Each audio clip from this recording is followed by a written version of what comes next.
I don't think most of you realize that you do not have time. Everything is time. Time can be converted into anything. We all know time can be converted into money. People say often, time is money. This is true. Money is also time. You spend money to save time. Time is the enemy of the rich man, so he takes a private jet to save time. Money is the enemy of a poor man, so he waits for the bus to save money.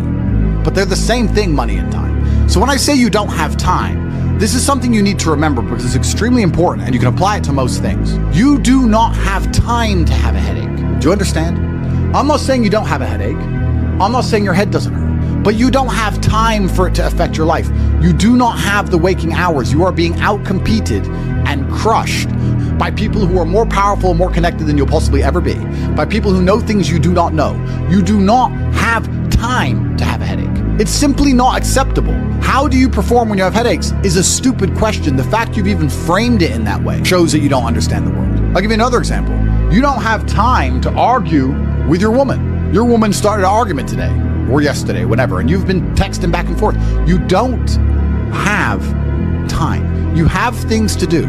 There's unlimited work in the universe. You don't have time to have a headache or message girls or scroll Instagram. You don't have time for any of these things. Time is your lifeblood. It's all you've got. You can turn time into reputation. You could turn time into global fame. You could turn time into respect. You could turn time into a fantastic body. You could do anything with your time. You could choose a random embassy. You could choose a random country that you have beef with. Chile. And you could go stand outside the Chilean embassy with a sign saying, "Down with Chile," for no reason. But if you stood there every single day, after about 2 years, people would be like, who is this guy and why does he hate Chile so much? You can turn your time into anything you want. So how are you going to waste it sitting around saying, I have a headache? Boo boo, I have a headache. But the question is framed incorrectly. If I have a headache, I don't care. And one of the main reasons I don't care is because my enemy doesn't care. You know, when I got injured when I was training for fights, my coach would often say to me, is your enemy going to hit you less or show you mercy because of this injury? If you say, okay, we're about to fight, but halfway through the training camp, I hurt my foot, so, take it easy. No, he's going to try and destroy me anyway. So if he doesn't care, why do I care? And why does my coach care? Nobody cares. The people who are trying to steal your woman, and trust me, everyone is. The people who are trying to take the money that you want to earn and put it in their pocket before you can.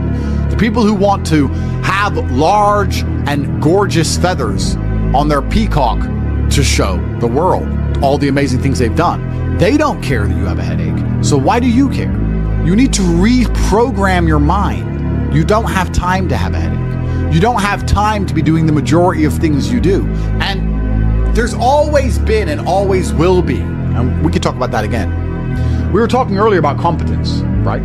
Do you think a woman sees you as competent if you complain about having a headache? Let's say you have a headache. It's fine. You have a headache. I'm not disputing that. Maybe it really hurts. That's terrible. If you go, oh, I've got such a bad headache. Do you think a woman looks at you and goes, yes, oh, I found the guy for me? She may not say anything. She may say, oh, do you want a pill? But really, deep down, this guy's a dickhead. I mean, if you got hit in the head with a hammer or shot in the face, fine. But why do you have a headache? From what? Scrolling TikTok. A lot of you deserve the failure you endure. The universe is very giving. I often believe, people say the world's not fair. I'd argue that karmic retributions, and in the long run, all in all, is pretty fair. Karmic retributions are real. In the end, God gives you exactly what you deserve. So if you're not happy with your life, you have to ask yourself, do you really deserve more? Have you really tried 100% of the time? Did you ignore that headache? Are you as competent as you could possibly be? Have you given 100% every time you've done anything? No. You deserve what you have. You deserve your mediocrity because you're an average person. You want a Lambo and these women and a boat and whatever else you want because you see it on Instagram, but wanting something and deserving something are very different things. If you truly deserved it, you'd be working for it in a way that ensures it would be given to you by the universe. Every single thing I've ever wanted, I have got. Maybe not instantly, maybe not easily, in fact, certainly not both. It was always difficult and it always took time, but I really wanted them, so I always got them. And I put in enough work to show God and show the universe I deserved them, so he gave them to me. I cannot remember a single time, and I state this as a matter of fact, this is not hyperbole, I cannot remember a single time I have ever decided not to do something that must be done because I had a headache, ever. It is easier if you enjoy it, because you do not struggle with lack of motivation or lack of interest. For me to say you could honestly be world champion at something you hate is a lie. You can, however, be competent at things you don't like. You can be very good at something you don't like doing. To be the best in the world, you probably have to fall in love with it. But the way you do anything is the way you do everything. And you can fall in love with the idea of being good in general. So anything I do, I don't want to be bad at. I either don't do it or I try my very best all the time to become extremely good at it. I don't see the point in doing anything and being mediocre or being bad at it. What's the point? If I'm going to speak on podcasts, I want to be good at it. Anything I'm going to do, I want to be good at. Now, you should have enough respect for yourself that you're prepared to always put in the effort to give your best 100% because it is a habit. You should always give your best to anything you do. When you pick up a video game, you should give your best. When you drive a car, you should attempt to drive as efficiently as possible, using the brake as little as possible to not waste fuel, to make sure there's no close calls, no sudden braking.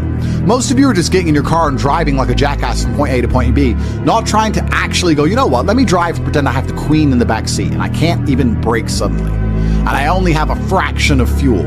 How far can I go if I very smoothly, very calmly anticipate the traffic in advance, move my car in and out of the cars so I barely have to brake, keep moving slowly and smoothly? Let me try and get good at this. The way you do anything is the way you do everything. And it is a habit to be good at things.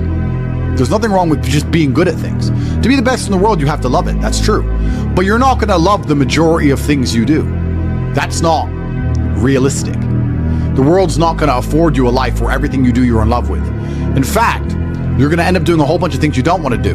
And the life hack is, if you enjoy getting better at things, then you can be doing something you don't want to do better than you previously done it, and now you enjoy doing it because you were more competent and more capable at said task.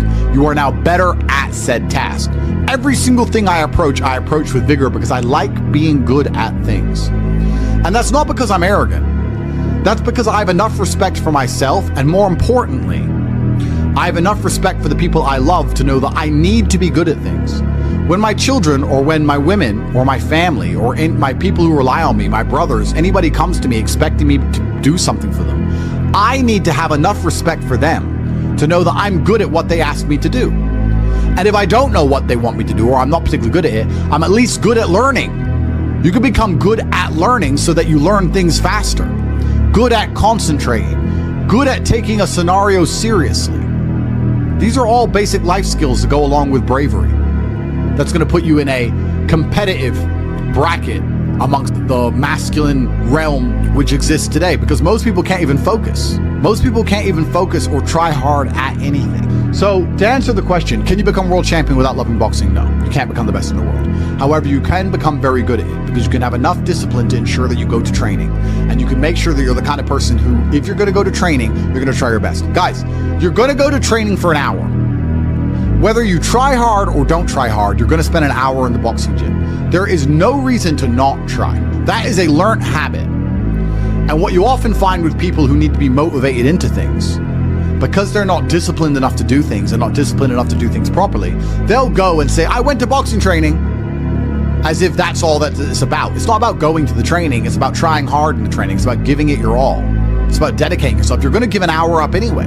There's no reason to not try. Most people go through their entire adult life without trying 100% hardly ever. Think about it. Even when you go to the gym, you don't try 100%. You try 60%, 70%. You don't try 100% at home. What do you try 100% with? Do you really try 100% with work? Are you really moving that mouse as quickly as you possibly can? No, you're not trying. So you have people who have gone through life and are going through life without even giving 100% of what they've got ever. And it's interesting because we're entering the most competitive period of human history. So you need to get very good at everything you do, all of the time. You'll learn a lot of lessons about psychology in the boxing room. Now, they're not related, technically.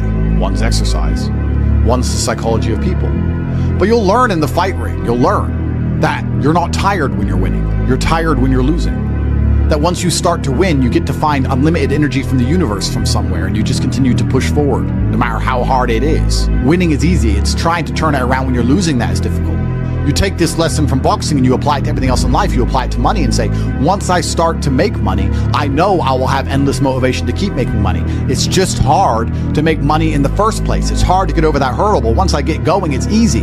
It's a positive reinforcement loop. It's a spiral upwards into infinity.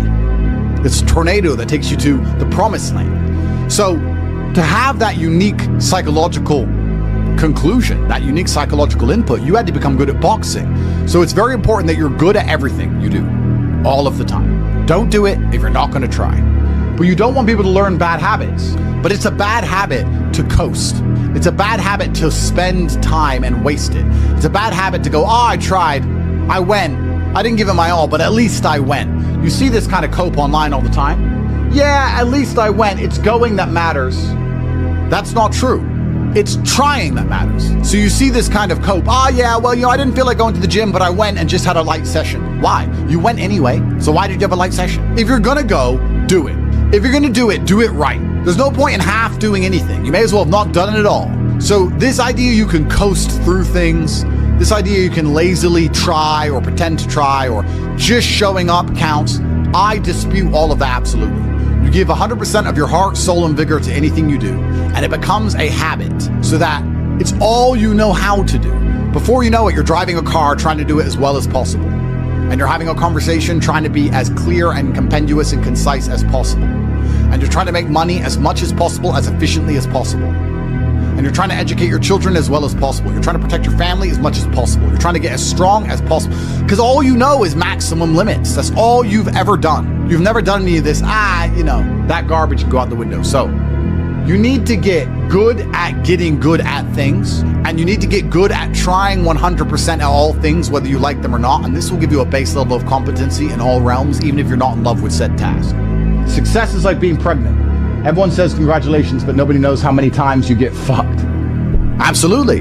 But that's the beauty of success, right? Because all the times you get fucked teach you the lessons you need to be successful in the first place. You would never be successful without getting screwed over. And also, you wouldn't be happy with your success without getting screwed over. The reason you appreciate that woman who's so good to you, who you trust with all your heart, who's loyal to you, is because that other woman cheated on you. If you had never seen a terrible, narcissistic, cheating woman, you wouldn't appreciate a good, kind-hearted one. There is no light without dark.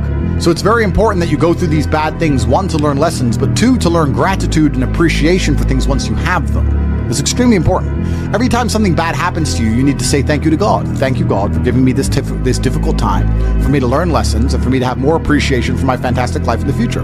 That's how you should approach life. And especially success is exactly the same way. The lessons you'll learn failing along the way will ensure that when you get to the top, you can keep it.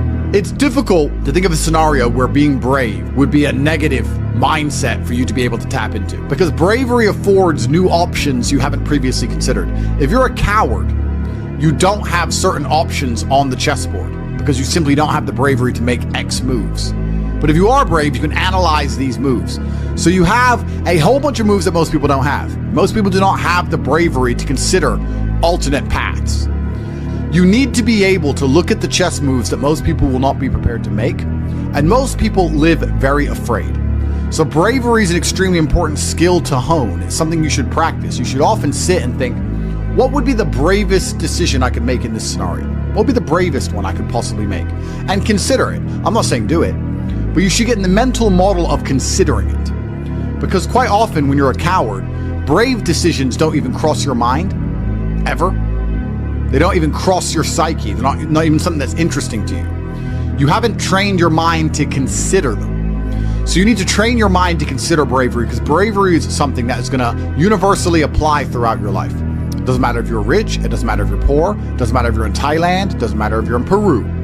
Having the option to be extremely brave and consider the options which are afforded only to a brave person is going to be something which is always going to benefit you. So it's very important that you consider and think about bravery as a whole, something I want you to hone. This life is sales. Convincing a woman to love you is sales. Work is sales. Life is sales. So fantastic thing to learn. Boxing, once again, fantastic thing to learn. It's very good. Your body and mind are connected. You cannot have a strong mind without having a strong body. Fantastic. Who should you be before you become rich? Well, money is an amplifier. Money's not going to change who you are. It's going to amplify who you are. If you're a good person, it'll make you a very good person. If you're a bad person, it'll make you a very bad person. If you're a weak person, it'll make you very weak and cowardly and scared. If you're a strong person, it'll make you very brave. Money amplifies. So you actually kind of have to hope that you don't get rich too early before you've struggled enough, because men are built on the back of struggle. You have to go through pain and terrible things as a man and struggle constantly to be a good man. No man who has not struggled is a good man or good at being a man. But don't worry, I think God has a plan for you. You should be trying your absolute best to get rich all of the time. You should be struggling and working as hard as possible. And all of those lessons that will come with all the suffering and the difficulty will be amplified by the time you're a multimillionaire and you become the best version of yourself. That's how you become a top G. Wake up every day and be prepared to give 100% focus to all of the things you do. That's all you have to worry about. It's kind of like, if you worry about the work, the results come. The results are easy. Guys, money is easy. Money is easy. Women are easy. The life you want is easy. All you have to do is fall in love with the work. If you fall in love with the work, fall in love with being good at doing your work, getting it done, never missing a day, because the easiest way to make sure you never miss a lucky day is to try every single day. Lucky days exist, and you're never going to know if you have a lucky day or not unless you try every single day. Then you're never going to miss any lucky days, and you're going to pull it off, and you're going to realize it wasn't actually that difficult. All it took was consistency and constant effort, never being lazy and doing everything I'm supposed to do properly. When you tolerate something, you're admitting you deserve it. You're going to get exactly what you deserve in life, from women, from masculine friendship, financially, respect on the street, luck. You get the luck you deserve. If you try your very best in all things and you pray and you're really thankful to God and you say thank you all the time, you start to become very lucky. Lucky things start to happen. You get the luck you deserve when you try. It's truly remarkable. When a woman looks at you and goes, he can do anything he says he's going to do, that's when you become instantly attractive. Competence is extremely important. That's the masculine world. And peacocking built this world. Don't let losers and brokies sit and say to you, oh, all our graves are the same, it doesn't matter. No, it does matter. You were not born to suffer and die without being remembered or leaving a mark on this planet. You weren't born for that. You were born to do something great and to be remembered.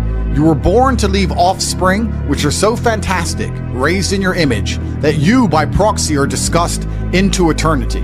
Your bloodline becomes synonymous with competence and capability. That's why you were born. The reason the male peacock shows its feathers is to say, look what I have. There is nothing wrong with that. That's what built the modern world. All of the explorers who risked their lives on the 7 seas did it to say, look what I did. The most beautiful buildings around you, the cathedrals, all these things that were built by men saying, look what we have done. We have done something other people cannot do. Flexing, in and of itself, is not a stupid idea. It's actually a biological norm amongst men. Don't be confused. You don't want to flex asininities. You want to flex capabilities. You want to flex competence. You want to flex, look what I can do, which others cannot do. And respect often lies on the other side of fear. If there's a decision that everybody's afraid to do, but you do it, that is what's going to get you respected by your peers. But masculine brotherhood has been the basis of keeping you accountable. It's very easy for you to become the best version of yourself if all the men around you are pushing you all of the time. And they're ensuring that they are being their best selves, which is constantly pushing and striving towards successes. This is what you're supposed to do. You always have. This is why even boxers, although they fight alone, they train as part of a camp with other boxers. You're always pushing yourself all of the time. That's the primary objective of masculinity, is to leave your mark on the world. And it's easiest to do that if you have brothers behind you who are pushing you to be your best self. I don't know how to keep that fire going. What should I do? This is a really interesting question, actually, because it amazes me that so many people in the world still today, even though we have instant access via social media to the truly successful, believe anything they've done matters. So you've made 100 grand. You're still poor. That's nothing. That is nothing. 100 grand is nothing. It is my cigar bill for a month. It's nothing. You've changed nothing. You've achieved nothing. You need to compare yourself always and constantly to somebody who is outperforming you.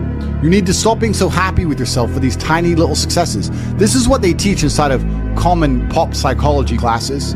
Yeah, and take the small success and be happy with it and put little milestones and reward yourself for achieving the little milestone. No, that's not what you should do. The point is, the fact you could have a little tiny success and quit shows that there's something wrong with your mentality and your firmware in the first place. You don't know what success is. I don't consider myself successful. So how can you consider yourself successful enough to not work? All I do is work. I work 7 days a week, 18 hours a day, every single day, never missed a day, headache or not, ever. So I don't understand this mindset. And you see a lot of people do it, right? They'll say, oh yeah, I had a really great week and I made some money and now I'm in Costa Rica. You're never going to win that way. People often say to the extremely wealthy people, why do you work all the time? All you do is work. If I was as rich as you, I'd just go on holidays. Not understanding that the kind of person who goes on holidays when they have money is not the kind of person who becomes truly rich. The kind of people who become truly rich are the people who work every day no matter what. Which is why all of the people who are truly rich are workaholics, because it's the only way to really get there. You can get to a certain point once you're a trillionaire, you're Jeff Bezos or whatever, that you can take some days off. I'm not saying that, but the point I'm making is you need to fall in love with being happy with yourself for how hard you've dedicated yourself to a task. That needs to be more satisfying to you than relaxing. Relaxing is probably the most boring thing you can possibly say for me to do. Say, Andrew, do you want to go relax? I'd say, what do I do, stare at a wall? That sounds terrible. Nothing is worse than relaxing. I don't want to relax. I want to work. That's all I want to do is work. Because if I work and I achieve things, I feel good inside. I got something done. I feel good. I feel happy. If I just relax, nothing's been achieved, so I don't see the point of it. It doesn't even relax me. In fact, it makes me very anxious. So then I feel more stressed than if I was just doing the work in the first place, which is why relaxing is impossible for me. And he said, well, it sounds like you have an anxiety disorder.